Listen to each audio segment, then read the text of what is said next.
Hi everybody, welcome to another Chats with Chaudhry. I hope you're safe and well. Today I'm delighted to be joined by Marc Vorderman, who is Director for Europe for Novatek International.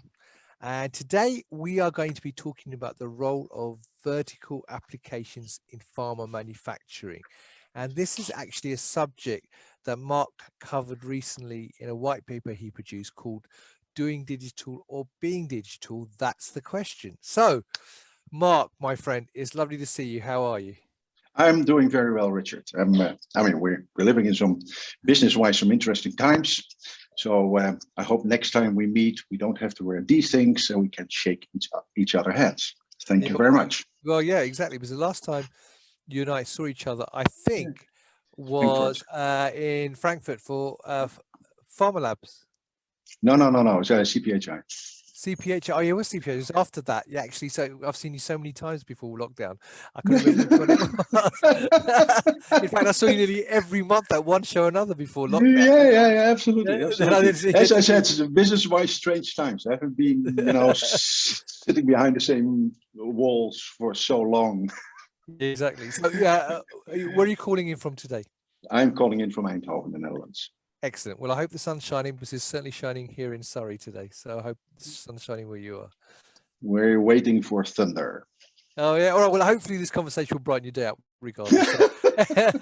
So let's, before we start talking about vertical applications in pharma manufacturing, what that all means, perhaps you can give people a very quick overview of Novatek International and also about your own background. Yeah, okay. No. Novatek, very quick, is headquartered in Montreal, established around 1995. And Novatek focuses on reducing the risk of non-compliance for the pharmaceutical manufacturing companies. The forte or the uniqueness is business-ready quality process management applications that are solutions for controlled environments to ensure global regulatory compliance.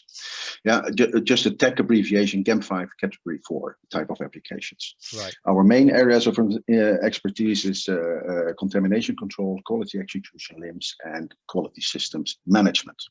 So that's really in a nutshell. It's like a hazelnut. Yeah, well, I think it's more like a Brazil nut, actually. That took so long to say that sentence, but yes. Now I have to start about my background. So 15 minutes. Now my background is business information technology, and I started doing that when my hair was almost, like your color. Yeah, no gray hairs yet. I started, let's say, when ERP didn't exist yet. I lived through the whole, let's say, the whole evolution of systems from custom code, MRP, MRP2, ERP, and what I did recently also focus on digital technology platforms, that type of technology. Process manufacturers in EMEA, that they have always been my customers and the companies I've been working for. So, yeah, in other words, the title vertical applications, horizontal applications, why they're good, and doing digital or being digital, bringing that all together, with a couple of years of experience that I have.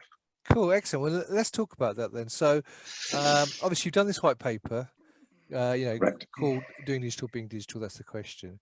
So, my first question to you really is, what are we talking about when we talk about vertical applications in pharma?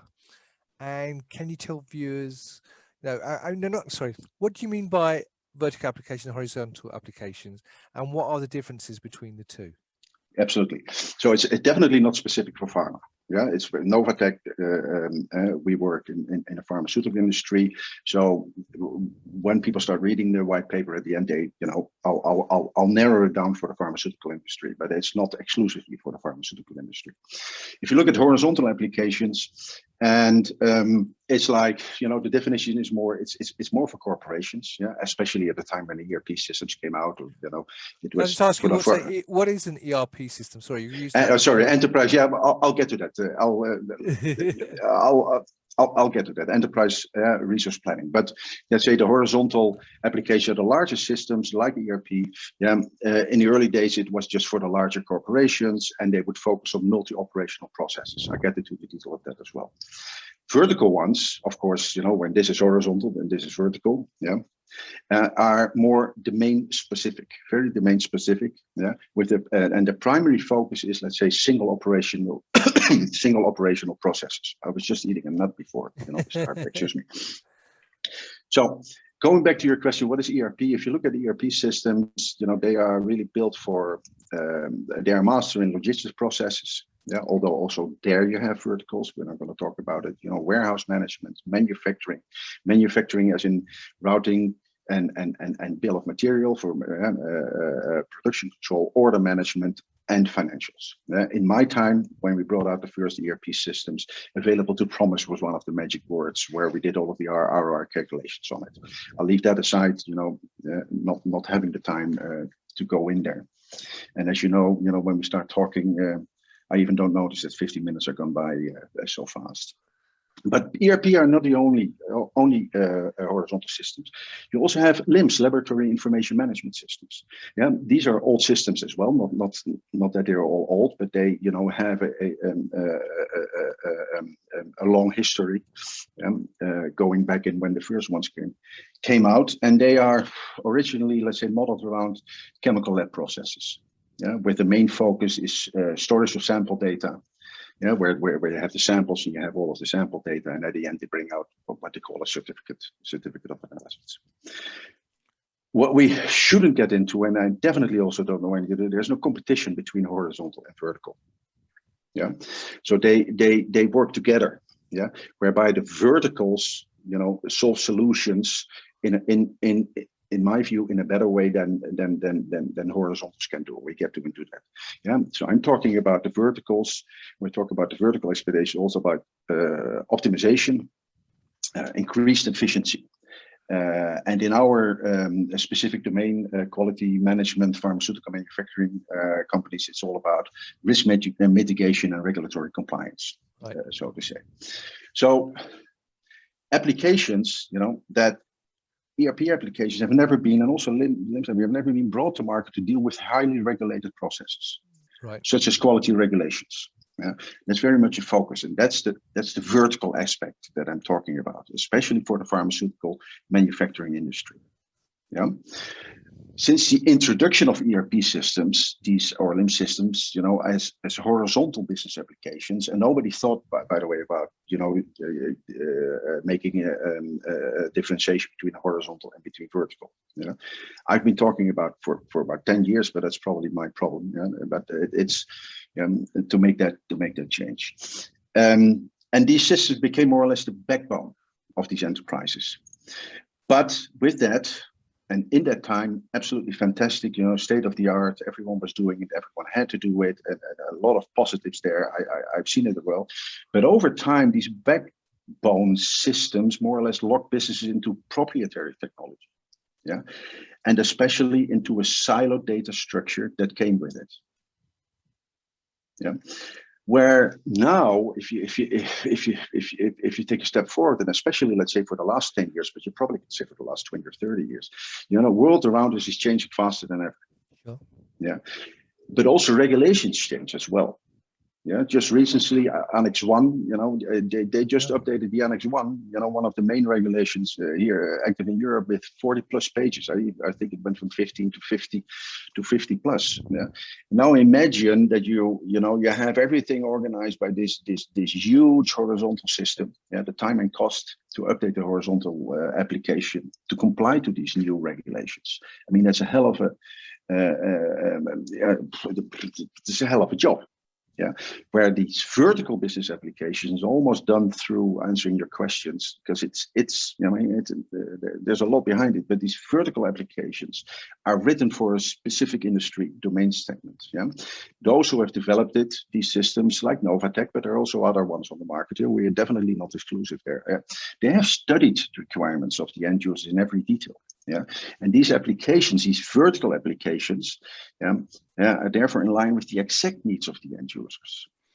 The data structure, that has all the data elements and the business logic built in. And I'm not going into the specifics there, but one of the big advantages there for customers is that even They might even overlap with your horizontal system. Yeah, there are no large customizations or other costly implementation processes, yeah, that need to be undertaken.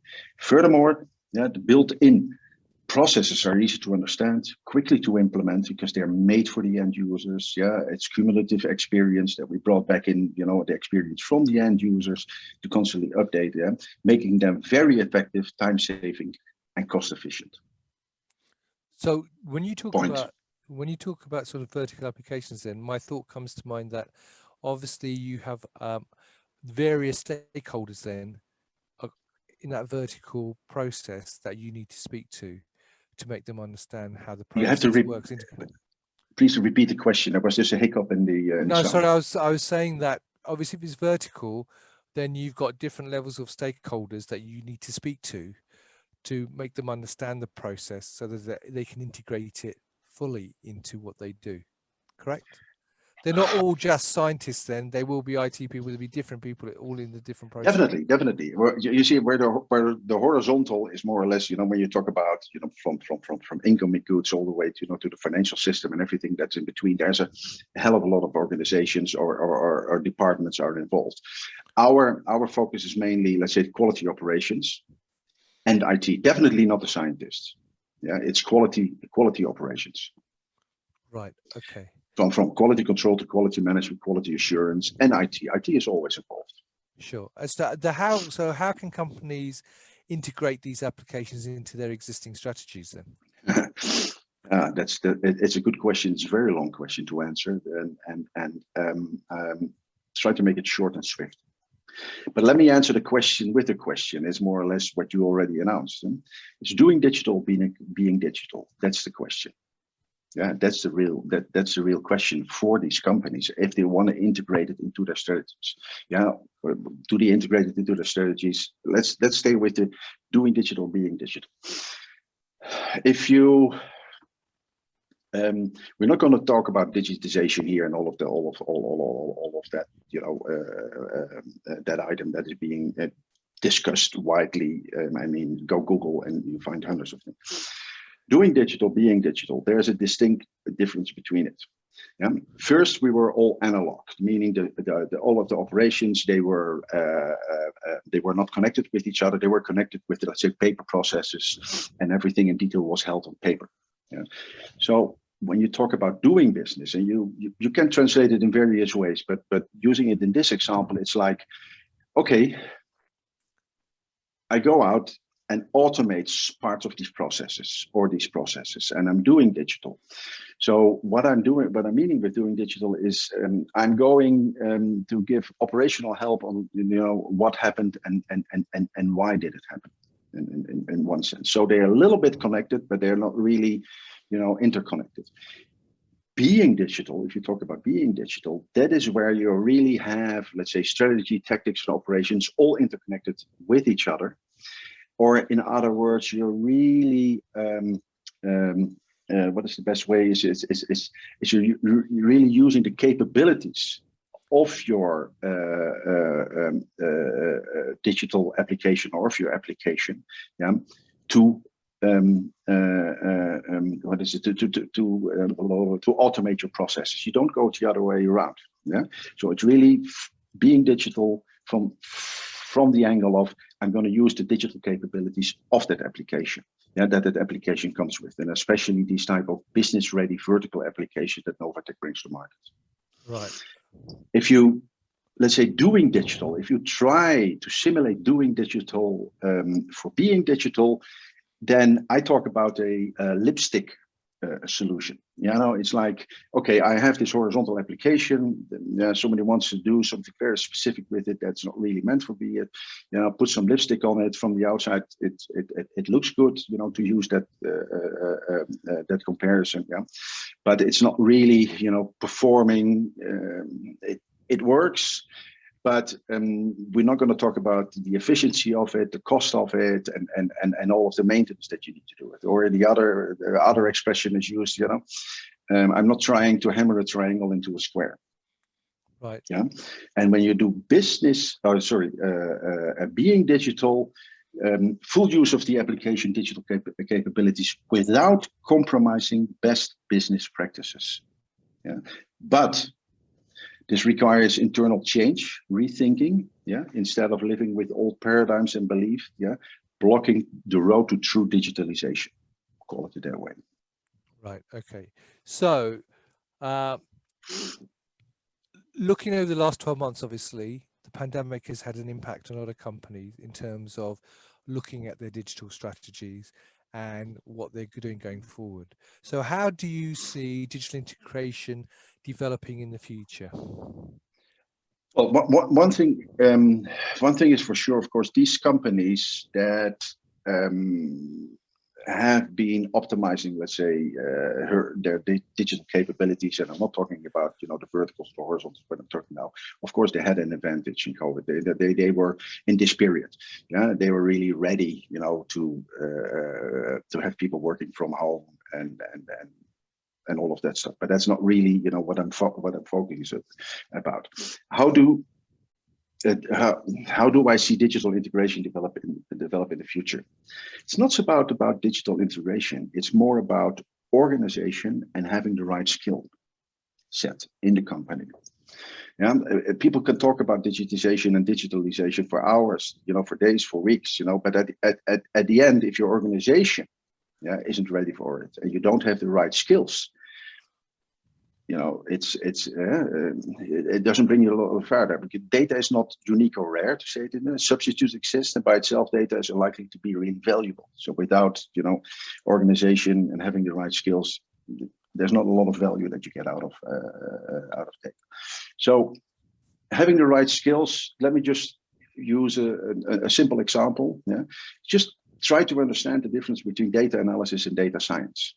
Yeah, and I lifted that already a little bit, that the difference between it a couple of minutes ago. If you talk about data analysis, it's very much focused on operational. Yeah, so what happened and why. Yeah, data science is not so more on getting better analysis. No, it's really meant to be answering you these questions: what if, what next, and how. Right. But imagine, people understand this, but if you do not have the organizational and the right skills, where do you bring, these tasks to? Yeah, where do you get the skills in your company? So the major challenge faced by most companies is they lack the know-how, yeah, required, yeah, to apply the power of digital within existing organizational structures.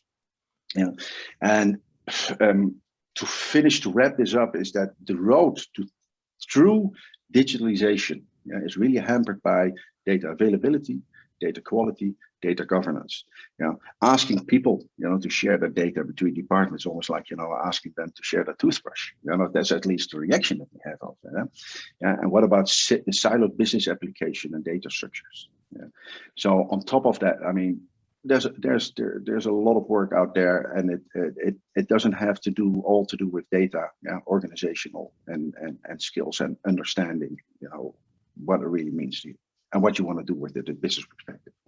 Brilliant, Mark. Well, I know this is all we've got time for. So, but if people want to know more, where can they get more information? And obviously, you've talked about the white paper already. So, where can they see the white paper, and where else can they get more information?